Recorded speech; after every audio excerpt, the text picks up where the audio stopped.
Welcome to Felony Miami, where we have real conversation with real people about the criminal justice system right here in America.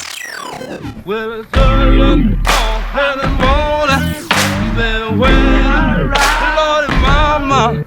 Well, it's early in the morning, then when I ride. Well, it's early in the morning, baby, when I ride, baby. Have a night, my right side.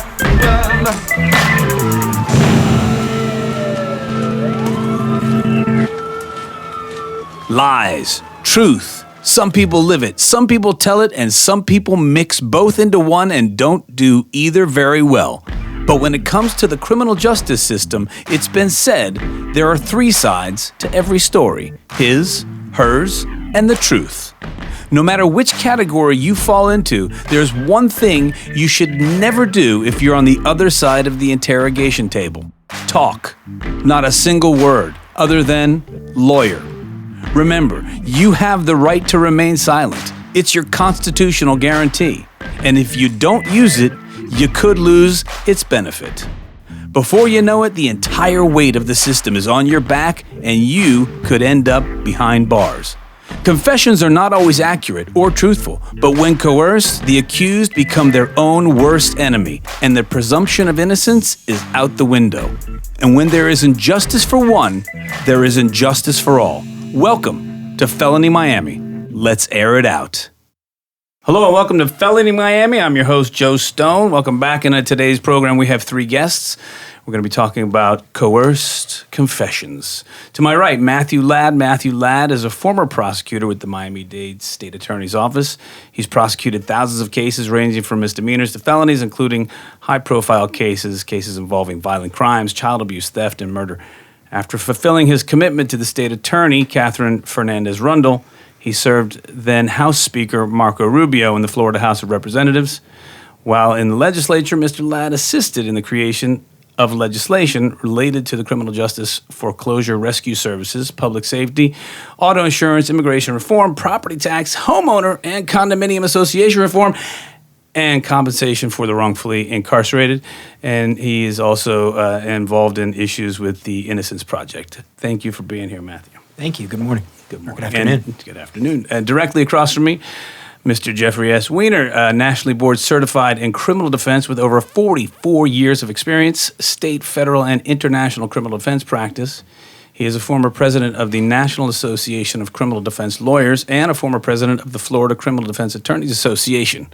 He has also co-authored the 2018 Federal Criminal Rules and Codes, plus an important reference resource for attorneys, judges throughout these United States. Welcome to the show. Thank you. Happy to be here. Thank you for being here. Maggie Arias. Did I say that right? Arias. Arias. Okay. Yes. Maggie Arias was born in New York City and moved to South Florida when she was 5 years old. She packed her suitcase and came down here to Miami. Thank you for making the trip. She was raised in Miami, Florida, and graduated from the Lourdes Academy. After graduating from the University of Florida with a bachelor's degree in criminology, Maggie attended the Stetson University College of Law in St. Petersburg.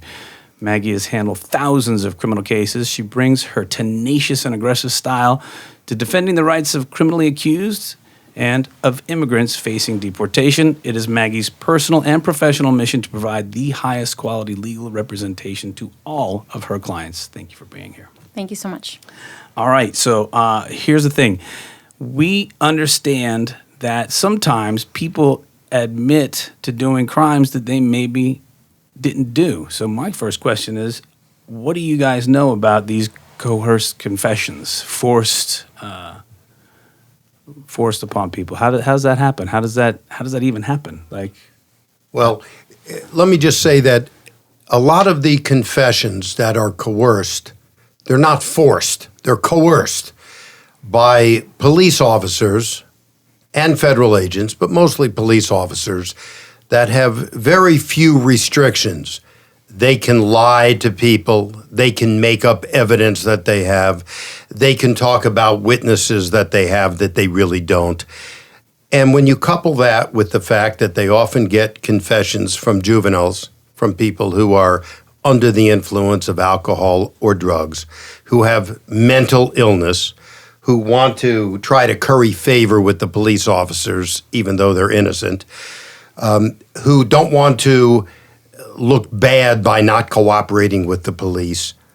Those are just some of the factors that allow people who are actually innocent to confess or to admit to crimes that they had nothing to do with. And it happens all the time.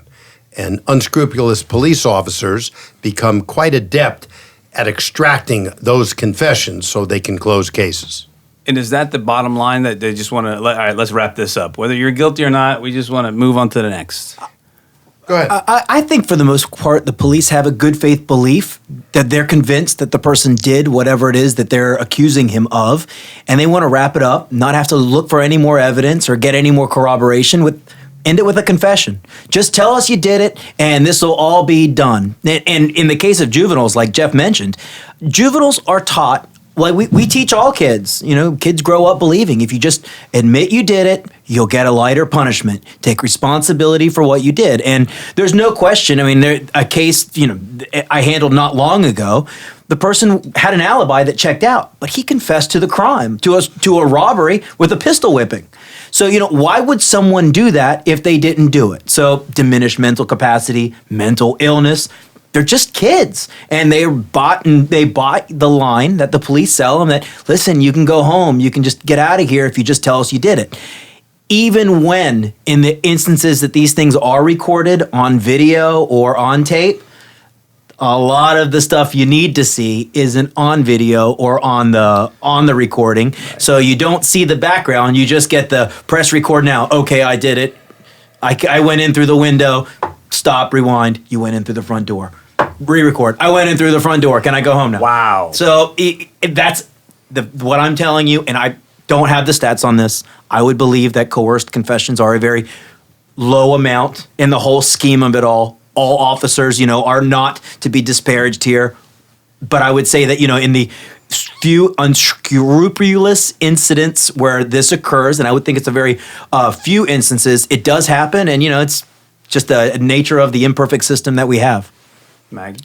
Yeah, I think nowadays people are really aware of police coercion tactics. There's so much on television, Netflix, CBS, NBC shows are really all police-centric. They're all about law and order and the types of shows that will show someone who's either wrongfully arrested or someone who is correctly convicted.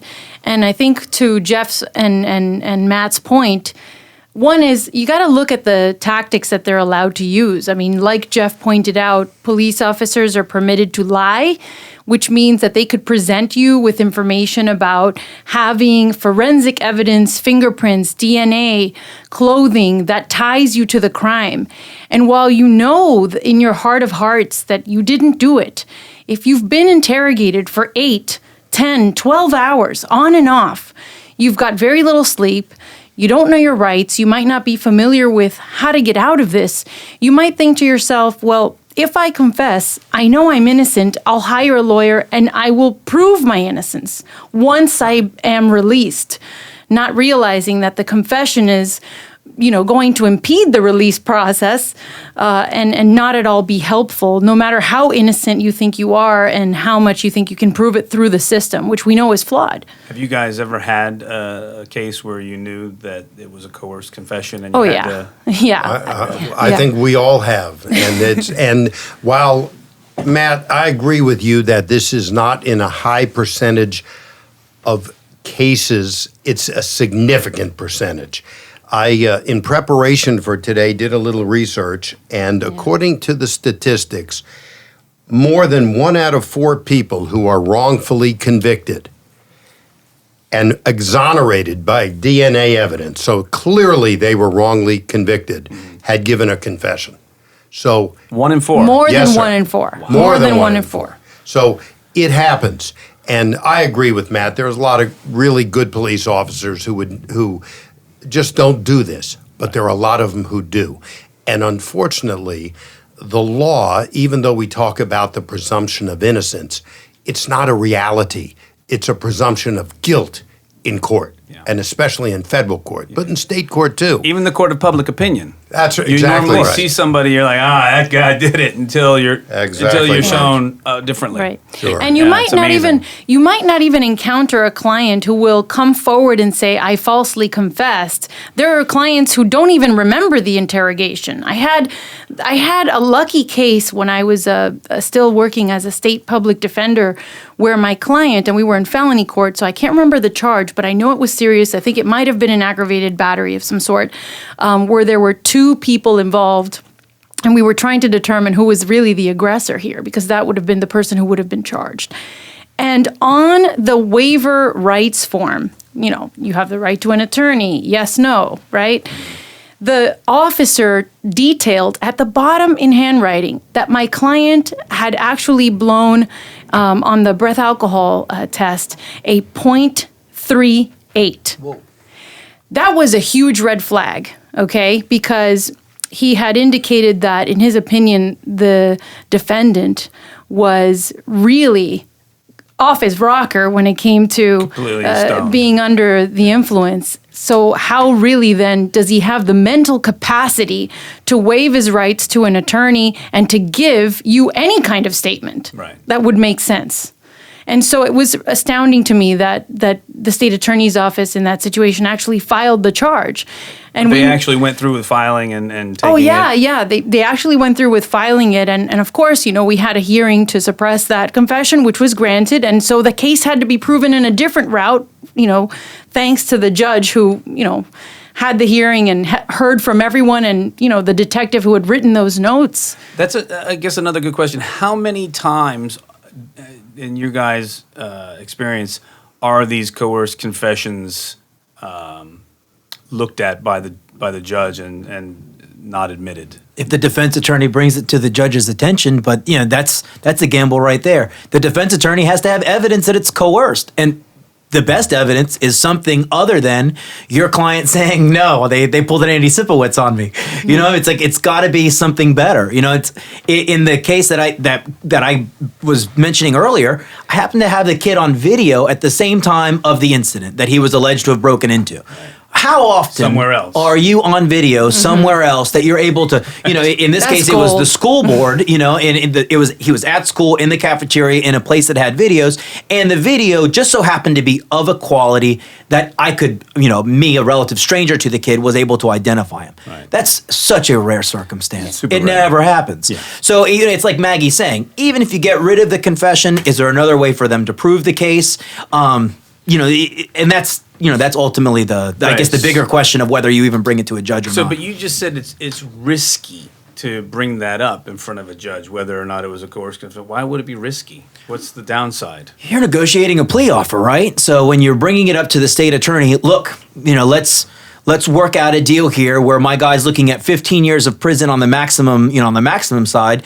I think he should be able to get boot camp or diversion. And they'll say, we'll entertain that type of plea offer, but they don't want you to, pull shenanigans of disparaging the officers over something that we can't prove. So we make an aspersion against a police officer that we can't prove. We force a hearing in front of a judge that takes 2 hours or whatever it takes, all for nothing. And, ultimately the state attorney looks at that and says, look, you get rewarded for taking responsibility for your actions early. If you do that, you're going to get a lighter sentence, maybe boot camp, maybe probation, maybe diversion. If you don't, and you lose the suppression hearing of the confession, you've only made the state's case stronger. It seems like the state attorney's office is pulling the same thing that the cop that's lying and saying they have evidence is pulling. They're trying to negotiate a plea and saying, well, if you do this or don't do that. It's almost like what you said in the beginning, Jeff, about how we're taught to behave and answer to authority, or maybe it was you, Matt, that said that, because now the state attorney's offices seems like they're pulling the same thing in this particular instance. What you're Some saying. prosecutors know that certain police officers are not honorable. But I have found that the majority in Kathy Rundle's office look the other way and will support the police officer's version, even when they know it's not true. So I want to tell you briefly about 2 cases involving confessions. When I was a young lawyer in 1974, before you were probably born, A couple of years. I represented a fellow named William Alvarado. he was deaf from birth. And I remember distinctly when I first got the case, he was in custody. I read the arrest form that said that he had made a full confession, and there was a detailed confession in the narrative portion of the arrest form. I then met this fellow's family, and they said he couldn't have confessed. He hasn't spoken a word from the day he was born. He is deaf, he has mental issues, etc. I got all of the medical records and absolutely proved it. The case got dismissed. The judge lambasted the police officer, but nothing happened to the police officer. He went on to have a stellar career, and that's one of the problems. There is virtually no discipline from Kathy Rundle's office against police officers in the overwhelming majority of cases when they lie. And Kathy's my friend, she's great, she's wonderful, but the reality is police officers don't get charged when they shoot people. They don't get charged when they lie, which is a daily occurrence in the courthouse. Not in every case, and certainly not by every officer, but a daily occurrence. And I would tell you that I can't imagine a judge or a prosecutor denying that perjury is routine all day, every day in the courthouses. And I want to tell you one more very quick story. I had a case a few years ago involving a boating homicide in the Keys. Two guys were drinking, driving the boat, hit a mile marker, one was ejected and died. My client was charged with driving the boat and causing the death.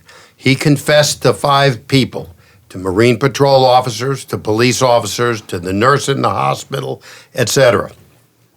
This is not a coerced confession, but he felt so guilty, causing the death of his friend. Well, we were able to prove to a jury and get a not guilty verdict that he was not driving. He couldn't have been driving, and we proved it. So I just want to take this one step further, that although we're talking about coerced confessions, very oftentimes people confess for different reasons, believing that they really did do something wrong when they in fact did not.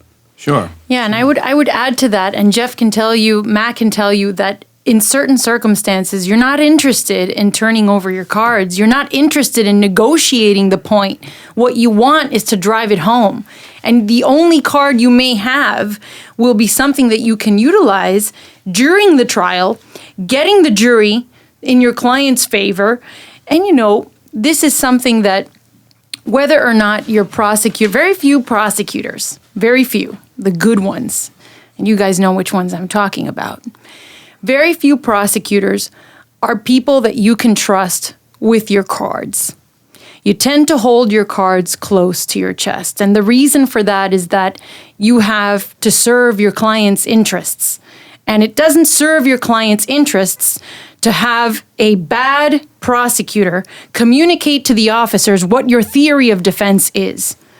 So you would only share that if you knew that the prosecutor, in good faith, is going to pursue the correct route to try to see justice for your client.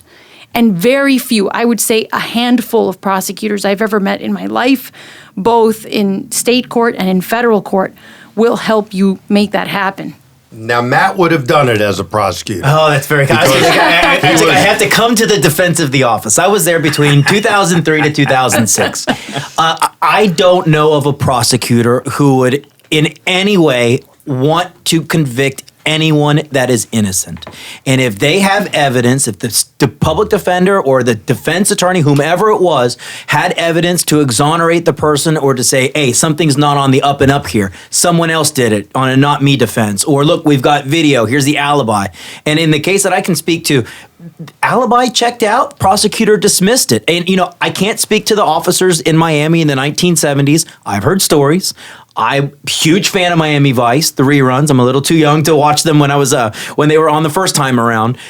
Miami's a different place than it was then. I think our state attorney's office, in relation to other places, other counties in the state, we have prosecutors that are, open-eared. They'll check it out. And if the person's a little too young to exercise any type of discretion, it goes up to the next ring of staff that you know. But you need one golden ticket. And you know what it is, which is a prosecutor that reads the file. Because how many times have you encountered, even you, Matt, working with your ex-colleagues, prosecutors who don't really know their case, right, Jeff? That's true, but I think it's something more. I don't disagree, Matt, with what you said. However, it's very easy for a good and honorable prosecutor who doesn't want to put an innocent man or woman in custody and get them to be convicted felons. But what they do is they take the easy way out, saying, hey, listen, I don't know what happened.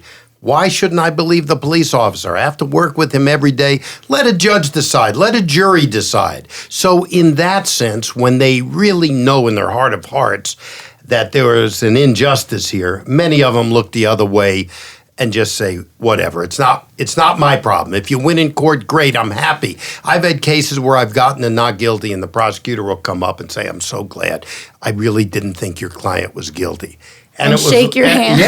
Yeah. And I was like, my God, why did you go forward with this? This is not a game. Right, which And makes it's not this ethical. happens. It's not ethical. Because, and I mean, to what Matt was saying, to me, in the conversations we've had on this program and the stories I've heard, it occurs to me that a lot of these young prosecutors, they're there to prosecute, and they want to get the win, and Some they feel want they're on a mission from God. Correct. And they're going to get everyone. Not that many, but there are some like that. Yeah, and or, they don't get fresh out of law school, and they're like, "Hey, I'm here to prosecute. I'm gonna get my stars." Well, there's certainly that. And as a young prosecutor, you're jazzed up and you read what the police has told you and why they allege it. And 99.9% of the cases, the allegations check out. I mean, you take that to trial, a jury will convict on it. And that's ultimately how the imperfect system works, right? Allegations are sufficient to present to a jury, and it's up to a jury to decide. Now, if there's something that's inadmissible, something that a defense attorney says, hey, look, here's the reason why this is completely wrong, you check it out. And if the young level prosecutor doesn't buy into it, or listen, I'm just here to salute and do the job, you take it up to a supervisor. Right. And we all know the supervisors. They've been there for 10, 15, 20, 30 years. And they'll hear you out. I mean, Some will. Jeff, they'll some pick won't. up your phone call. I know that for sure because you're Jeff Weiner. You're also talking about situations where you have private attorneys that are representing people, and that's their focus is obviously on that person. When it comes to public defenders, I believe that the public defenders do want to do a good job and have a lot of resources, but I also believe they're the heroes of the system. I believe they're also overburdened. No question. But no question about it, Jeff. But they are trying cases day in, day out. They're jumping on cases with colleagues all the time when they're not in trial themselves. I was at the public defender's office for over 5 years, back when Bennett Brummer was still public defender. He served in that post for 29 years before Carlos Martinez, who you interviewed recently, started as the state PD. And what I learned from that experience is that we are overwhelmed as public defenders, but we're the ones in the trenches. And the issues are collectively shared in that office with the hundreds of lawyers, right? Yeah. So you've got juvenile attorneys representing juveniles. You've got misdemeanor attorneys doing the misdemeanor cases. And then you have the A, B, and C attorneys handling the different types of felony cases. Right. And everyone does this camaraderie, sharing the wins, the losses. How did I get this wrong? And there's a sense of teamwork. And you learn from that experience. A lot of private defense attorneys who are either out there solo or sharing an office with someone don't have a group of other brains to share with. So unless you keep that tightness, that group together somehow, you've got to have your circle. I mean, all of us do this. Some of my best work, Joe, is either stolen or borrowed from listening to someone's greatest hits in their closing arguments or even opening statements where I just stayed floored. I've got to use that in my next case. But Joe, I love that you said that out loud. That's kudos. Of course. and we all do that. That's why the seminars are so important. Listen, you see and the all. gold records on the walls in here. You don't think that these all came from original ideas, do you? There's only so many course. notes on a keyboard. But go back to the public defender discussion for a moment, if you will. There's a real problem all over the country where prosecutors have, I don't want to say unlimited resources, but when they need the resources, they get it. Yeah. The public defenders don't have that. When I was president of the National Association of Criminal Defense Lawyers, I was asked to go to Puerto Rico to support the criminal defense lawyers who refused to go to court. They were making half the salary of the prosecutors. They had no investigators assigned to their office. They had no money for what we call demonstrative evidence, blowing up photographs nice and large, making charts, hiring expert witnesses. The whole system was rigged against fairness. And we changed that, but it still is not right. I testified in Louisiana. The public defenders had the same thing. They had no money.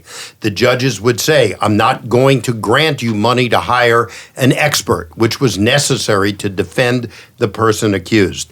So the disparity of the prosecutor's resources compared to the public defender's resources is absolutely unfair and a gigantic problem, because I'm sure 95, 96, 97% of all criminal cases, especially in state court, are represented by public defenders who are the real heroes of our system. Yeah, no, and I agree wholeheartedly that the public defender's office, those people are definitely doing great work. They are out there doing great work. I'm curious, in your experience, what's the most egregious case you've been involved with where you thought that somebody was falsely accused or that the police officers were lying? You gave us a couple of good stories, Jeff. I'm curious if Matt or Maggie, you have any stories that you can hit us with, something that was just outrageous in your career. Well, so I had a case at the public defender's office with a late public defender who passed away recently, who started his career as a sheriff and later became a public defender. And he said, Maggie, we're going to trial. I said, all right. And he said, and you're going to pick the jury. And I remember my supervisors sitting down in awe because I wasn't supposed to pick a jury on an A case. I was only doing B cases. But here I was, and I was picking a jury, and the question that I had presented to the people who were in the veneer was, why would someone falsely confess? And the judge, who at the time was Roberto Diaz, himself said, objection, sustained. So I turned around, and I thought, okay, so he's decided to play prosecutor today, and I know Roberto, we're good friends. And I asked the question again, and I switched it a little bit. And he said again, objection sustained. Not the prosecutor speaking here, the judge. And finally, on the third try, I nailed it. And what I said was, could you conceive of a reason why someone might decide to say that they committed a crime when in fact they didn't? And I looked at the judge cringing and expecting him to say objection, and he said, okay. And I was able to extract the answers from the potential jurors to figure out where they fit in the case. We lost that case, sadly. But in the case, the interesting part was that the evidence that had been presented to the defendant at the time of the arrest was a Polaroid photo. There were no prints in the car. It had been alleged that he held up a gun to a very elderly woman wearing glasses, sort of like a My Cousin Vinny, how thick were your glasses type situation. You know, gun pointed in your face. How much are you really focused on what this guy looks like type thing. No prints in the car. It was alleged that he had driven around with her in the car for over 2 hours. And you're going to tell me that you don't leave DNA, skin cells, spit, or something on that on the windshield or somewhere near in the driving area. And he had signed, they called it a confession. He never actually wrote a narrative confession, but he had signed his initials on the Polaroid photo of the car. And the officers did not have a recorded confession, used those initials to indicate that he was identifying where he had been. It was a remarkable case. And I can tell you that for me, it was my first introduction to trying to confirm through a jury, a potential jury made up of, lawyers, dentists, teachers, who I don't know what their position is on whether or not they believe a confession could actually be extracted from an innocent person, but the question had to be asked the right way. And the judge pushed me to ask it in such a way where I wasn't calling it a false confession. He wanted me to say it in such a way where I wasn't trying to impute the result on whoever was answering my question. Right. So that to me is my most impressive situation, but only because I was sort of like whipped by Roberto Diaz until I got it right and to his satisfaction. And it's obviously funny because we all know Roberto, and I was in his division for 18 months. And it was a long training with him. And now he's, of course, in the family bench in circuit court. But actually, he presided over my divorce. There we go. But now you're happily married, so it all worked out. I am. All right, so I had a case early on, one of the first trials I had when I became a defense attorney, and it was in Palm Beach. And the exact circumstances that Jeff was talking about. This is a case where me and the prosecutor, and I'm 5'4", since it's on the radio, in real life probably 5'3". The prosecutor was every bit a basketball player. I mean, this guy's 7 feet tall as far as I'm concerned. And we got into it, yelling, screaming match towards the end after the jury retired to deliberate. And my client had given a confession. Yes, I had sex with the girl. But our position was this was a case of regret, not rape. And the jury acquitted. And we believed he'd been wrongfully accused from the start. We felt if the prosecutor had just seen the things as we had, and granted there was something the officer did not translate for those English-only prosecutors that would have helped the prosecutor reach the decision that the jury reached, that we brought out at trial in transcription form and made a big deal about, that would have changed everything. So David Rank, you probably know. I don't know if you know David Rank, Maggie. He was my division chief at the state attorney's office. And one thing he always said about confessions, he says, they're never truly confessions. They're usually some sort of self-serving statement as to, yeah, I took the bread, I had to feed my family. There's always some good reason behind it. And that actually goes to corroborate that the confession's a legitimate thing. I mean, yes, I did it, and I'm very sorry that I did it. And okay, well, he's sorry he did it. If you get yes, I did it. I went in through the window. I pistol whipped that kid. Period. It's like something's not right about that. Where's the self-serving statement? Why'd you do it? This kid punked you at school. You had some, moral reason for doing it. So, I mean, I think that's one way of evaluating confessions, how they lead to a wrongful accusation. And I want to add something to what Matt said. When you're talking about alleged sexual misconduct, when the police don't record a confession, they will very often talk about intercourse, let's say, and get the person to acknowledge, yes, we had intercourse, but it was consensual.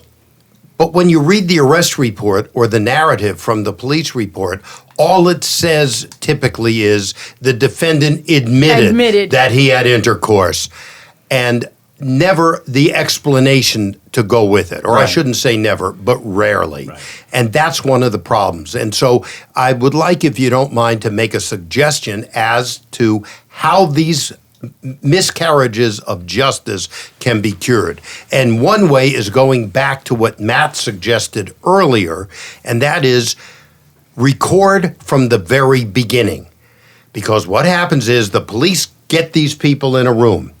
They go over it and over it and over it and correct them and tell them, why don't you say this? Or we have a witness who said this. And before you know it, they have the whole story mapped out, and that's when the tape recorder goes on. Yeah, wouldn't that be like horrible. Basic common sense that wouldn't somebody say, wait a minute, we'd like to see the 3 hours prior to this? Sure, but the police, we don't have a recorder. We didn't have one that day. Our department doesn't have the funds for it. They come up with every excuse in the world, just like with body cameras. When the police beat people up, the cameras all of a sudden don't work. I didn't wear it that day, and the judges look the other way in almost every case. And that's a big frustration that I will speak for myself, but I think we all agree. Right. We want justice to be done. Right. And we want fairness. Yes. And if after a fair trial a person is convicted, well, then the system will have worked in almost every case. Right. But the unfairness is what we can't stand, and that's what keeps us up at night. Yeah, the But- injustice for all is what we're all about. Yeah. Because when there's injustice for one, there's justice for all. Well, there's no question the system is human and the system is flawed, and it may be the most perfect system there is, but it's not perfect, right? I mean, guilty people get off. Probably by a much greater percentage than innocent people get convicted. And that is how the system's designed, right? And so in Miami, and Jeff, I'm sure you've gone all over the state. I mean, I've been to a few different counties, and Maggie the same way. It's a lot better here in Miami. Yes. Oh, yeah. But no question about it, our state attorney's office, I think our police force, up and down the entire system to ensure that innocent people aren't convicted, and only if you're truly guilty. I mean, in Miami, sometimes it takes the fifth time for you to really be asking for it before you actually go away for any substantial time. Right. And We're we've generally liberal in this county. And what Matt's saying is so true, because most counties, you go from Broward up, and Jeff will agree as well. You go Broward up, and you've got God-fearing folk who make up the jury. Okay, but what do we have in Miami that we don't have up there? We have juries that aren't afraid to call cops liars. Why? Because we consistently read in the Miami Herald and other publications that are well respected about the frequency with which officers lie on reports. And back to Jeff's point for a second about the system of unfairness. What do I want? I would love to have a comprehensive police report for once that reads like it should. If you're an officer of the law and you come into this, you didn't witness the crime, then you need to tell the story from both sides. Am I right? You cannot simply impute guilt to the defendant just because he's the person who people or someone pointed the finger at. Mm-hmm. And last thing I wanted to say is if there are any public defenders who are listening to this today, is to keep up the good fight. And the case I mentioned earlier was with, God bless him, Bill Surowick. So I figured that you knew, but Sure. I wanted to make sure that the PDs out there know how much we all love Bill. And I want to mention one other thing to follow up on what Maggie said. Very often, the police take the side of whoever calls 911 first. And it is a frustration that we all feel, all meaning those of us on this panel, but every lawyer who goes into court on a criminal case. The judges feel it. It's wrong, and it's a race to call 911, and not in every case, but in the majority of cases, that's the person who gets labeled the victim, even when they're not. So there's a lot of frustration. The police are overwhelmed with cases. They're very, very busy, and if they can close a case out quickly with an arrest, their attitude is what many prosecutors are, and that is, hey, listen, I don't know what happened. You're under arrest. You're going to jail. Work it out with the prosecutor, with the judge. I'm done. Right. I've done my job. Right. And then the real problem comes in when the prosecutor says, listen, I hear you. Leave it to a judge or a jury. And there you go. And somebody's fate is determined by fate. That's not how it should be. Or by the luck of the draw. Exactly. Yeah. I mean, as you said, with jury selection, it's a tricky thing.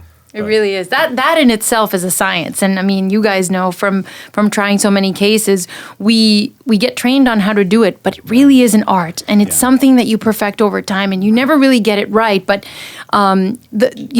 what I like to do is I like to find out, what book are you reading? What's the last book you read? Because just even that, I see sometimes jurors who are walking in from the panel upstairs where they wait in the waiting room, and they know if they've been there before, Joe, they know to bring a good book or a magazine because they know they're going to be bored until they get picked to go down, right? And so they walk in, and I can't tell you how many times I or my colleague sitting next to me have spotted a book in a hand that I thought, oh my God, I can't have this guy on the jury because he's reading Rush Limbaugh. Like, seriously? I mean, like, or, in a self-defense case, you might want that juror. He is an ardent supporter of civil liberties. But I'll leave it at that. He knows firsthand from his little run-in with the pills. Well, hey, if it's a Xanax case, maybe I do want that guy in my jury. But Poor but, guy there's gets dogged.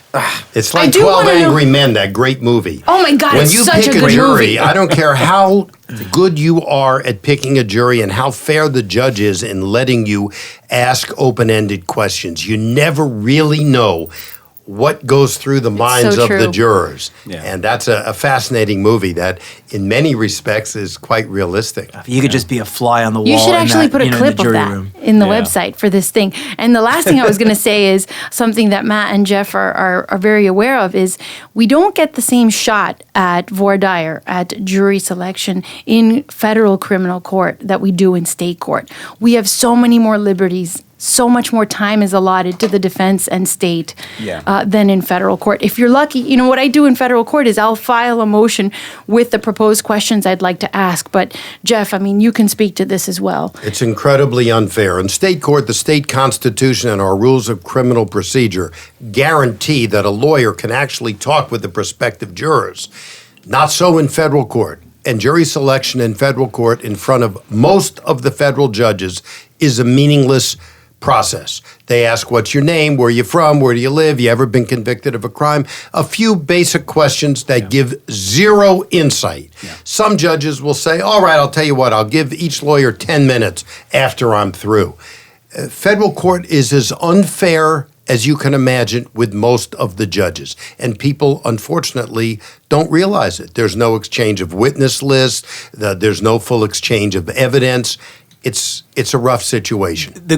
Not to indict the entire system. I feel like I'm the great defender of the status quo, and I've not been in that position that I can ever recall. But I can say this about the federal system: the defense work is done in the investigation. So once your client is targeted, that's when the defense attorney needs to get involved. That's when you're working on deals of whether you're going to assist further in the investigation to get people upstream or not. Federal investigators are, by large part, very well trained. Yes. The evidence that they have by the time it gets to a trial, if you're contesting it, it's because you don't have any other options. There's no plea deal that's worth a darn, and they've got you on video, hand in the cookie jar, and you're going to beg for mercy or see if a jury buys something that you might be willing to sell to them. So that's... Maybe by way of indictment, but on cases where it starts off as a criminal complaint, you might have a better chance.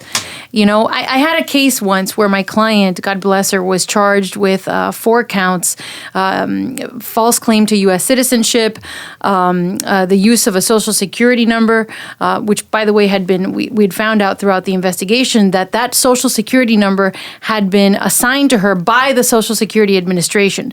And this client had actually had applied for and obtained lawfully a U.S. passport, believing after she was in her late 20s that she was in fact born in the United States. Long story short, this case was tried in federal court. We won. And I remember that every single time a witness got up there, including they brought a witness from Jamaica, from the registrar office of where you would register a birth. Every time a witness got up there, Joe, what I did was I made that witness my witness, because every single response out of that witness's mouth was, yes, that's true, or I agree.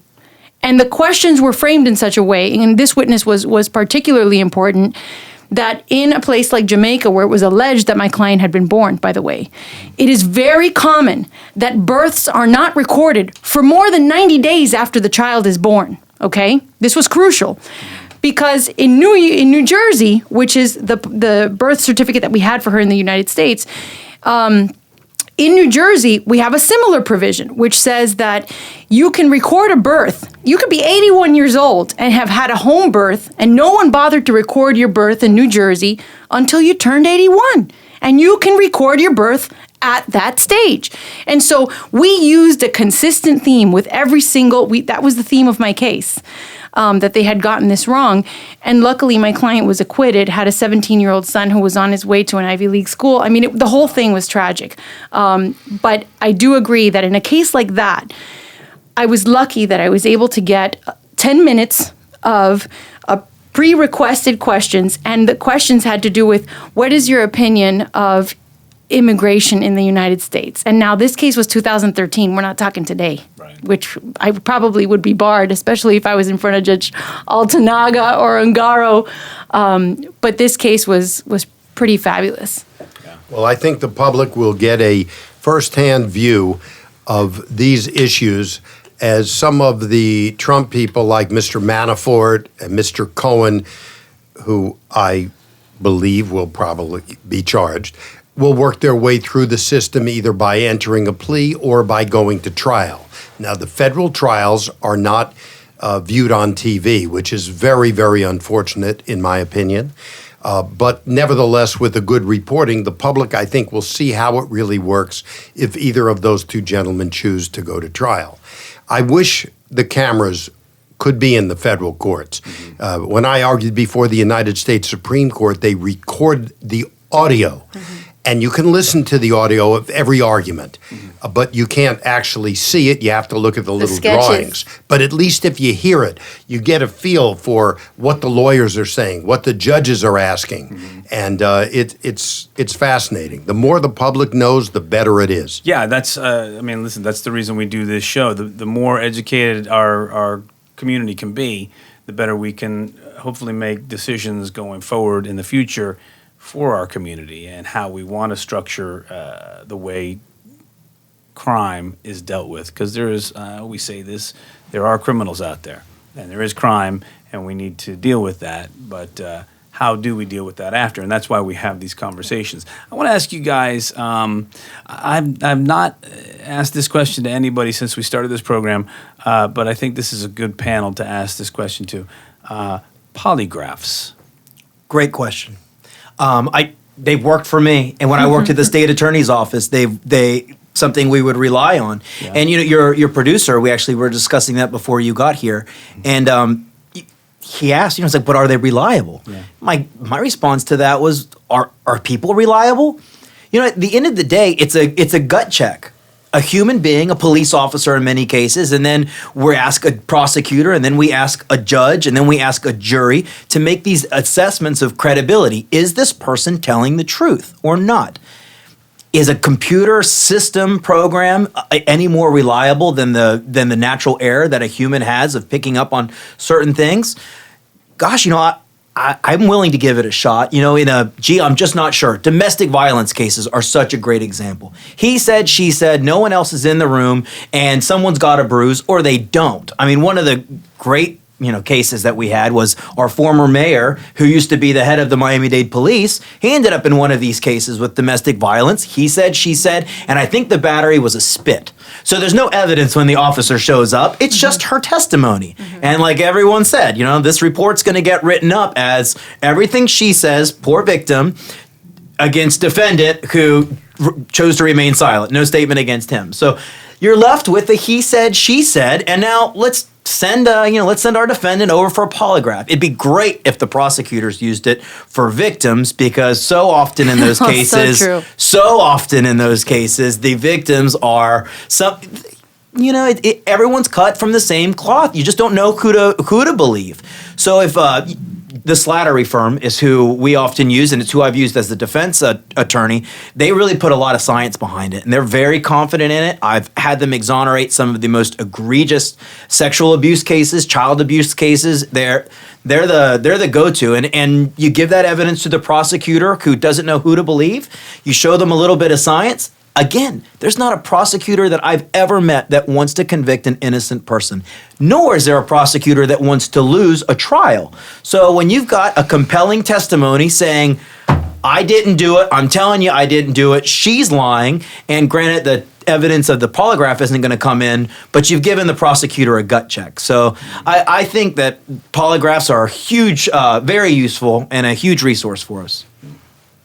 They're a definite tool that we can use, but unfortunately, I have seen time and time again where the Dade County, Miami State Attorney's Office chooses not to rely on the polygraphs, even though the examiners are the same ones that they use all the time.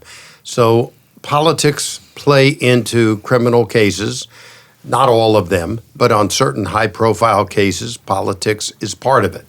And the reason The state attorney gets elected, and judges get elected in the state system, not federal, and politics is part of life. So I think it is quite naive to suggest that politics doesn't enter into some of these high-profile cases. Right, and I would add to that when a case is being decided for filing, so you've got the initial arrest and charge, but the prosecutor's office is still thinking about formalizing the charge into an indictment, into a charging document, right? In some cases, like on child abuse cases, your prosecutor may say, look, if you're going to have them poly'd, then I want these questions listed. Okay? Yeah. And so, again, this goes back to whether you have a good working relationship with a good prosecutor who's giving you point blank, these are the things that need to be in that poly. And if they're not, I'm not going to care what's in there. Because they can choose to accept it or not accept it, or right. I mean, are they? They're not admissible They're not. as evidence in front of a jury. So Right. that's why I said it's a tool. A good and honorable prosecutor will look at the polygraph Okay. or multiple polygraphs from Right. quality examiners, not these 15-minute employment polygraphers, but the Right. real ones that spend 3, 4, 5 hours. Yep. That many are former law enforcement. Many are used by the state and by law enforcement agencies and police departments, and they'll consider it. Some won't. I have a case now where my client passed 2 polygraphs. We have numerous expert witnesses, and for whatever reason, the state just says, sorry, we're not interested. We're not buying it. Even though there's not a scintilla of evidence that the polygraphs aren't totally legit. So politics play into it. That's the way it is. It seems to me that if the polygraph can't be used, I guess as you said, it's a tool, and is there any other tools in the toolbox that you guys would use besides a polygraph, like in the confession situation where maybe this guy has Hundreds. lied before, or this guy is? I mean, can you use other tools? Yeah, I'd say there's hundreds. I mean, look, we had a case at the state public defender, the unit that deals with homicides, and I can't recall if it was a coerced confession case, but I can tell you that one of the major the crux of the defense was whether or not the defendant could actually grow hair, and there's a medical condition that prevented this alopecia from growing hair, and so again, in that situation, what could have been exonerative for that defendant is getting an expert who comes from a good academic pedigree, really good experience testifying already, someone that the other side is not going to need extra vetting for, because sometimes you'll present in court an expert and the other side will say, well, I'm interested in voir direing this expert. Really, I want to question to see if they really are who they are, or test that you're presenting he's an expert, but an expert in what? And they'll try to minimize the value of your expert. Right. But, going back to what Jeff was saying, it's good that he pointed out multiple polys, because whether you're using multiple polys or multiple fields in expertise in your case, you've got to stack the cards. And that's where we go full circle back to what we were talking about in the beginning that Jeff mentioned, which is the public defenders, the resources that they can tap into. You can pay a defense attorney, 6 figures to just do your case for the next 5 years. And I'm going to have every expert available to me. I'm going to travel the world looking for the right people. Yeah, and does the DNA evidence work these days? That's fully admissible? Absolutely. And Of course. Absolutely. DNA is so important. I remember when DNA was in its infancy, and Barry Scheck, who's a good friend of mine, who really started the Innocence Project, kept talking about DNA, and we really didn't fully understand what it was in the early days. And it has proven to be, number one, absolutely reliable when done properly with proper labs, et cetera, and has resulted in many innocent people who have been on death row or convicted of other crimes for which they were serving long periods of incarceration being freed. And when you couple that with the phony confessions, Yeah. you can see that while Matt is right, it's not a majority of cases, but it is a significant number of cases where there's real injustice that has taken place. Yeah. So if somebody's being, I'm curious in your guys' suggestions. If somebody feels that they're being coerced to give a false confession, what should they do? You have the right to remain silent, like the officer tells you. You got to do it. You may not have the ability, but by gosh, you have to try, because you do not gain anything from saying anything to an officer. Talk to your attorney. So much of what defense attorneys do is not what you see on TV. It's the phone calls and the reaching out to the prosecutor before the filing, getting some evidence that the officer didn't see, doesn't know about, statements from other people saying, look, you have to discredit this person. She's making this allegation and it's all a bunch of nonsense. And here's why she's saying it. Right. And then they can cross-examine her on that before they file the case, and sometimes toss the case completely. So See, people getting in think front of it.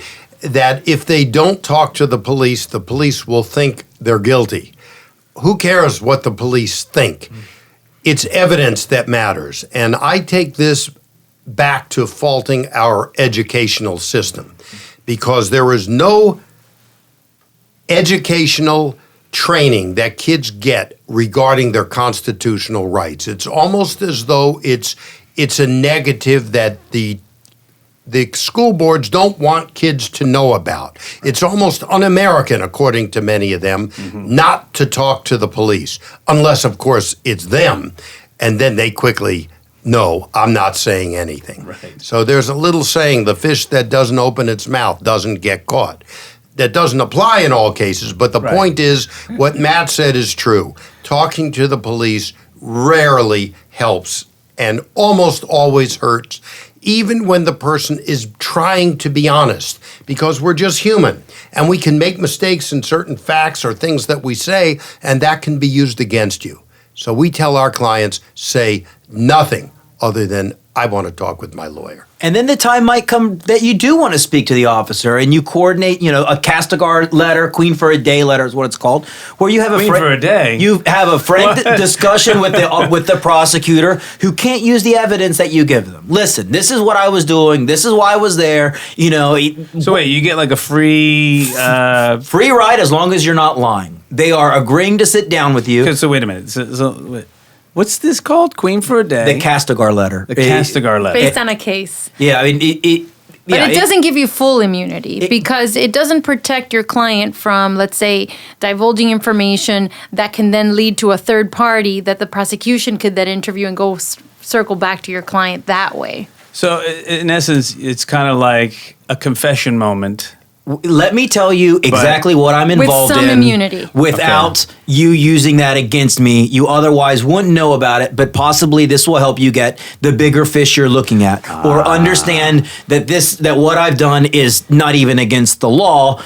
I was stupid, I shouldn't have been there, but I'm just at a wrong place, wrong time. Right. I'm not your criminal. Like I'm if let's say you're in a national park, and you're trespassing in a national park. And you're committing a crime, and it may be a misdemeanor federally, but you certainly don't want to be arrested for that. And you end up arrested, and they charge you with something completely different that you had nothing to do with. You may have an interest in coming forward and saying, "Look, this is what I was doing. This is where I was at, but I certainly wasn't doing that." Right. There's other reasons in which you would use the context of Castigar letter, especially in the federal system. But well, look now, like with the Trump matters, General Flynn. When Flynn was arrested, there was a big question of whether he would cooperate or not.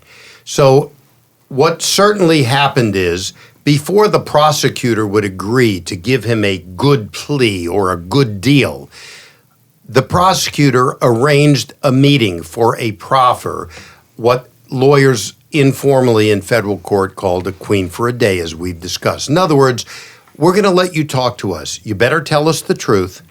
We're going to listen to it. We're going to evaluate it. And if we believe you, if we like what you say, we'll talk with your lawyers about resolving this case in a more favorable way.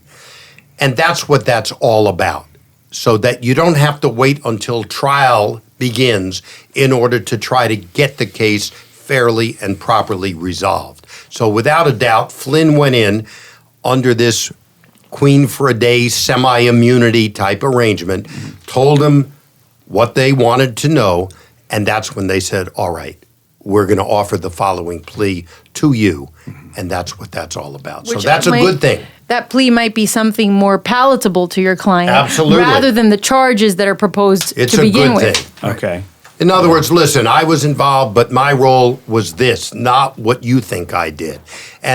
Or as Matt said, I was there, but I didn't do it. I mean, every case is different, and the more sophisticated the cases are, the more involvement people have, but not necessarily criminal involvement. So it's a good chance to educate the prosecutors, and typically agents are in there, as to, listen, I know you found this, but that's not what really happened. Or I know you have this document, but that document explains this document that you don't have that I'm giving to you now. So it's really a good thing for justice. Yeah. If you choose to take advantage of it. Yeah, and that's I've never heard of that. That's fascinating. Sometimes you don't want to do it. Sometimes you do. Right, and that's when I guess you take the advice of your counsel. One thing that you mentioned, which is always a big topic for me, is that it seems that our country has fallen off the wagon on teaching our young people about civics and how the system works. And I'm just curious if you guys have any ideas or opinions on how we could start to educate our electorate, especially these young next generation who I have a lot of hope for, by the way. I see these youngsters, and as I'm, past 50 now, I'm hopeful because I want them to cover my Social Security that I've been paying into for all these years. When I get to go collect, They've got to be taught the Bill of Rights. Yeah. It's real simple. The entire Constitution. That's right. The entire Constitution. But more than that, more to that is, first of all, I can't believe that you're even 50. But secondly, what Jeff is really getting at reminds me of in the 80s. I was born in 1978. Okay, so I've just dated myself. But there was a campaign that started in schools, and it was purposefully put out through the White House administration to educate on recycling. And the administration got it right because they got some data that said, you know what, if kids come home as part of a homework and as part of what they're told in school, Mom, Dad, we got to recycle. We've got to get a recycling bin. Mom, we've got to recycle plastics. We've got to recycle the tops, cereal boxes. That's where it happens. So what Jeff and Matt are saying when the Bill of Rights and the Constitution is taught is that if you have interactive sessions with kids where they're actually learning what is it like to have the Bill of Rights at play. Play it out with mom and dad at home. Come home and give the kids a chance to be able to have conversations about the Bill of Rights. This is fun. This is something that should be engaging. And of course, it promotes family togetherness, just like the recycling thing, which worked, by the way, because by the time I was in my 20s, I sort of thought, like, if we don't recycle, that's really bad, And when I go to a home or a business that doesn't recycle, I'm always like, wow, you should really write to your local city councilmen or women judging to them figure out. No, I'm just, recycling is huge here, and I feel particularly about, a certain way about it in the Grove because I only get the recycle truck once every other week. I feel like it should come every week. but anyway, that's what I think we should do, is that sort of campaign nationally. Yeah, I think that's a great idea. Listen, I always say that a lot of times these lessons fall to the parents, as most lessons in life do. But teachers are the de facto daycare. That's exactly right, and I think that's absolutely part of the problem. Yeah. The crime is a byproduct, right? Everything we're talking about is a symptom of a greater problem. Yeah. And what is that greater problem? And I think we can all we all acknowledge that we probably voted for a different person for president. I think that me and Jeff certainly we go way back, and we all know that. I would say this about that: we all understand the value of our Constitution, and we understand how it compares to other governments in the world. And to understand, you cannot appreciate the value of our system of government and our Constitution without comparing it to other countries and the history of how we got what we have. Yeah.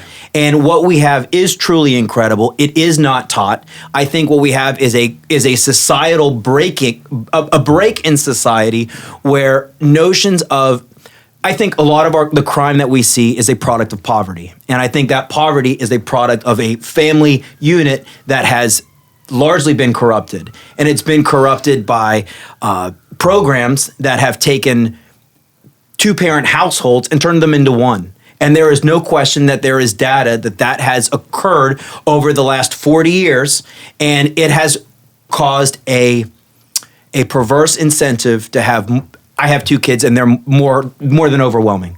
I know people that are younger than me that have far more kids than I do. Yeah. And do not have the circumstances that I have to be able to try to manage it. Or the means. And right. And so and that's what I'm trying to say. There's a lot of folks without means well overwhelmed, right. And that's what causes this breakdown. Well, I think there's a breakdown also because this is a very materialistic society, and a lot of success is based on what you have and how much you have, and not what you've done and who you are inside as a person, and on and on and on. But again, those are lessons that are taught at home. And again, our teachers are watching our children 8 hours a day. And so that's where the lessons are coming from. And it seems to me that over the last 40 years in this country, a lot of the tax dollars have been diverted from schools and education and community to other areas of our government. And I don't think that the teachers are educated in the area of our Constitution. Correct. Agreed. So they're not Right. competent to teach it. Right. But, we have some of these school boards that are so right-wing that control the curricula that if, for example, a teacher were to talk about innocent people who have been freed from death row after serving 20 years, that would be stopped very quickly in many, many, many areas, as though somehow it's un-American, when in fact it shows that justice ultimately worked. Yeah. And that's the same reason that people are afraid not to say anything to a police officer, because they feel that, gee, I better say something. I don't want to be rude. I don't want him to think I'm guilty. Whatever. The point is, people need to know their rights. It doesn't mean you're guilty by exercising your constitutional rights. Absolutely. Or by speaking up. Yeah. Right. Or that just because you speak up doesn't mean you're wrong. But it's very clear to me, as we head into wrapping this program up, that we have some conservatives and some liberals on the program today. And but I hear both of you saying the same thing. You want good things for your kids. Sure. You want good things for your community. And I always believe that about Americans in general. We want good things for our neighbors and our community and our kids. Yeah, but what's good things? Like Right. some of these judges are so conservative and so right-wing and believe this preposterous theory that the Constitution is dead and not a living document, that what they consider good may not be what you or I consider good. Strict constructionalists versus the fact that it's a living, breathing, changing document. I understand that. It's not a left or right thing. Nobody believes in injustice. Nobody wants to see innocent people convicted. These are all things that we all agree on. It's not a left or right thing. We're so polarized right now, and we couldn't get through an hour without mentioning Donald Trump, Michael Flynn, and Rush Limbaugh. And I find that, by the way, first time ever on this program that any of those names have been dropped. I find that they were relevant. I find it fascinating, like what a role the federal government is playing into our lives. And that's why I say, from a conservative perspective, if you are a single mother with 5 children, and I know single mothers with with 12 children. Well, I know a man younger than me with 12 children, a client of mine. I can't believe he has 12 children. I couldn't manage 12 children. How does he teach any one of those 12 kids about the First Amendment, much less the rest of them? It's not possible. How about his lesson in birth control? Right. And his kids are not going to be able to teach their kids about the necessary civic responsibilities that come with the upbringing that we were given. So I think it's cyclical. I think a government dependency program mentality that's existed for the last 40 or 50 years is a root cause of it, and the criminal and social ills that we have from it are a byproduct of it and a symptom of it. Yeah, okay, but that's a whole nother Show. conversation. That's a whole other show. Yeah, Stay tuned. Like we got to talk about like what kept that sector of the population down. Yeah, Who's responsible for that? Well, but as they say, that these slow-moving laws that are put into place that are done by the top 1% are done over a slow period of time legislatively, and that when the moment comes for people to react and make a swift change, it's usually violent, and that's been proven through a lot of societies in the world history, and hopefully it won't come to that in this country, but it is clear that there have been a lot of these laws put into place over the last 40, 50 years that are pretty egregious to the middle and down population in this country. But you can't deny that what really we all need is prosecuting agencies that really place value in the state constitution, which, by the way, mirrors the U.S. Constitution, our state statutes which protect us. We have statutes that actually give us rights to file motions to suppress based on illegally obtained evidence. These are state statutes. The same thing appears in the U.S. Constitution. But I feel what Jeff feels when he walks into court, and what Matt certainly feels, which is that there is a dilution of the concept of the value of the Bill of Rights. And it's almost as if you're up against a system where the rules of criminal procedure Matt may not feel that. the rules of criminal procedure, and we can all attest to this, are not defendant favorable. What happens is you walk into court and you've got an X marks the spot on your client's head, and it's the defense attorney's job to breathe life into an otherwise lifeless number of a file sitting on a prosecutor's desk. Create humanity. And that's exactly right. And that's the role of the criminal defense attorney. Sometimes it's, look, there's no not me defense in this. You caught my guy on video red-handed. Let me show you why my guy shouldn't get 5 years like you're asking, or 20 years like you're asking. And that's our role. And I see that as our role, and I think that's a fantastic thing that our system has. It gives, prosecutorial discretion works both ways. Yeah. If you get a bad one, you got to take it to a supervisor. You get a good one, you stick with him, and you cut your deal with him right there. So it always makes my heart feel better when I see a hardcore conservative come in and that has at least some respect for the Constitution and humanity, and because you don't always hear that. The definition of a liberal. A conservative under investigation.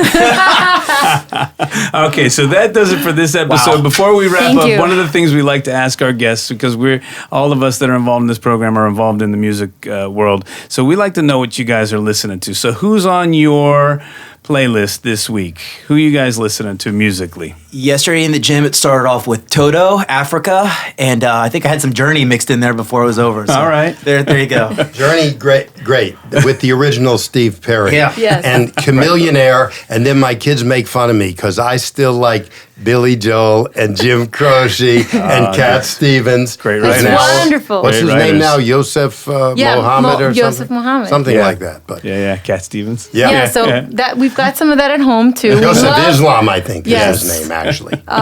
We've got Cat Stevens on our Pandora, and my husband loves to play Billy Joel for my daughter who's 19 months. All right. But right now, what's on cue, like 24/7, is the soundtrack and the movie Moana and also Coco, which got is the the young recent kids. one. Nice. You know, so basically we're singing Spanish songs or we're singing like, Hawaiian dialect. Nice. But it's pretty great having a kid who's 19 months old. Awesome. All right, for the team here at Felony Miami, I'm your host, Joe Stone. Don't forget to check us out online, felonymiami.com. You can check out the show on Apple Music, Spotify, your favorite RSS feeds. Thank you, and we'll see you next time. Well, it's early in the morning. Then when I ride, Lord and Mama, well, it's